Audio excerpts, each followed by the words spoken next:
Super six అమలవుతుందంటారు ఈ చంద్రబాబు నాయుడు ప్రభుత్వం వచ్చాక? అధికారంలో రావటం కోసం ప్రజలను ఎన్నో మోసాలు చేసి సూపర్ సిక్స్ అనే హామీలు ఇచ్చి ఒక్కటి కూడా అమలు చేయకోకుండా జనాలు మోసం చేసిన ప్రభుత్వం ఏదన్నా ఉంది అంటే అది ఇండియాలో ఒకే ఒక కూటమి ప్రభుత్వం, అది మన ఆంధ్రప్రదేశ్లోనే ఉంది. దీనివల్ల ఒక్క పథకం లేదు ఇంతవరకు. వచ్చి సంవత్సరం అవుతుంది. ప్రజలు ఏదన్నా అడిగినా కానీ కేసులతో లోనబడేయటం, ఏదన్నా ప్రశ్నిస్తే చాలు ప్రశ్నించే గొంతుని కేసులతో నొక్కేయటం జరుగుతుంది తప్ప సంక్షేమ పథకాలు అమలు జరగడం లేదు. ఈ సంక్షేమ పథకాలు అంటున్నారు. ఈ సంక్షేమ పథకాల వల్ల జనాలందరూ సోమరిపోతులు అవుతున్నారు. ఏ పనులు కూడా వెళ్ళట్లేదు, ఇళ్ళకాడే కూర్చొని పడుకుంటున్నారు అనేది ఒక భావన అయితే వస్తుంది కదా. సంక్షేమ పథకాల వల్ల సోమరిపోతులు అవుతున్నారు అన్నదే అవాస్తవం. ఈయన కంపెనీలు పెట్టుబడి పెడతానని వైజాగ్లో 99 పైసలకి అయితే ఈయన అప్పనంగా 300 కోట్లు అప్పనంగా ఇస్తే వాళ్ళు సోమరిపోతులు ఎవరు? ఈ 10,000 20,000 ఇచ్చిన వాళ్ళు రైతులు కానీ, లేకపోతే కూలికి వెళ్ళే వాళ్ళు కానీ, టాప్ అయిన వాళ్ళు కానీ వీళ్ళు సోమరిపోతులు అవుతున్నారంటే దీన్ని బట్టి మీరు అర్థం చేసుకోవాలి. కూటమి ప్రభుత్వం వాళ్ళకి ఎంత దోసి పెడుతుందో దానివల్ల సోమరిపోతులు అవ్వంది, వీళ్ళకి ఇచ్చిన 10,000 వల్ల సోమరిపోతులు అవుతుందా?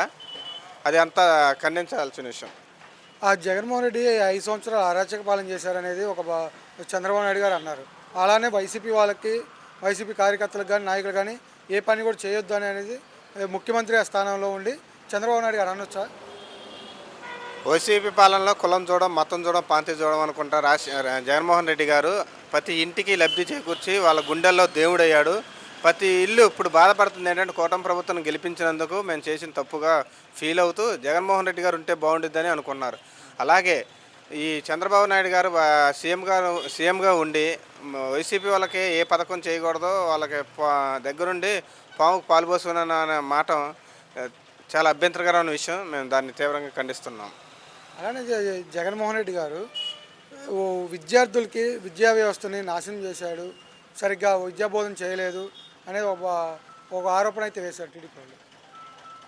నారా లోకేష్ గారు విద్యా వ్యవస్థలో మేము వచ్చిన తర్వాత ఏ విద్యార్థి ఫీజు కట్టాల్సిన ఇబ్బంది లేదని చెప్పుకుంటూ ఓట్లు అడిగి ఇప్పుడు అమ్మఒడి కానీ, జగనన్న విద్యా దీవెన కానీ, ఫీజు రింబర్స్ కానీ ఇలాంటి ఏ ఒక్క పైసా ఇవ్వకోకుండా ఇప్పుడు హాల్ టికెట్ కోసం, ఎగ్జామ్ ఫీజు కోసం మనం పోతే ఎగ్జామ్ రాయని డబ్బులు కడితేనే మీరు ఎగ్జామ్ రాస్తారని బయటికి వెళ్ళనిగితే తల్లిదండ్రులు అప్పు చేసి మరి వాళ్ళకి కాలేజీ ఫీజు కట్టి వాళ్ళు రాపిచ్చారు. రోడ్ల మీద పడుతున్న విద్యార్థులను చూస్తుంటే మనకు తెలుస్తుంది.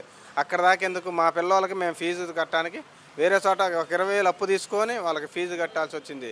అంటే ఈయన ఇచ్చిన మాట ఏ ఒక్కటి కూడా నెరవేర్చుకోకుండా చేయటం వల్ల ప్రజలు చాలా ఇబ్బంది పడుతున్నారు, ఆర్థిక ఇబ్బంది కూడా పడుతున్నారు. జగన్మోహన్ రెడ్డి అనే వ్యక్తి అప్పులు చేసి వెళ్ళిపోయాడు. 14 లక్షల కోట్ల రూపాయలు అప్పు ఉంది, ఈ అప్పులు తెచ్చడానికే మాకు సరిపోతుంది అనేది అంటున్నారు కదా. చంద్రబాబు నాయుడు గారు ఎన్నికల్లో గెలవడం కోసం 14 లక్షల కోట్ల అప్పు ఉందని చెప్పారు. అదే ఆయన సీఎంగా గెలిచిన తర్వాత అసెంబ్లీలో 5 లక్షల కోట్లు అప్పు ఉందని ఆయన నోటితోనే చెప్పిన మాట. మనకి 14 లక్షల కోట్లు ఉన్నా కానీ నేను సంపద సృష్టించి ప్రజలకు న్యాయం చేస్తా, అన్ని పథకాలు అందిస్తా, సూపర్ సిక్స్ల మీద సిక్స్లు కొడతా అని చెప్పి చివరికి నెట్టేసిన మోసం చేసిన ఒకే ఒక ప్రభుత్వం ఉంది, అది కూటమి ప్రభుత్వం. చంద్రబాబు వల్ల జరిగిన అన్యాయం ప్రజలు రాబోయే ఎలక్షన్లో వాళ్ళకు బుద్ధి చెబుతారు.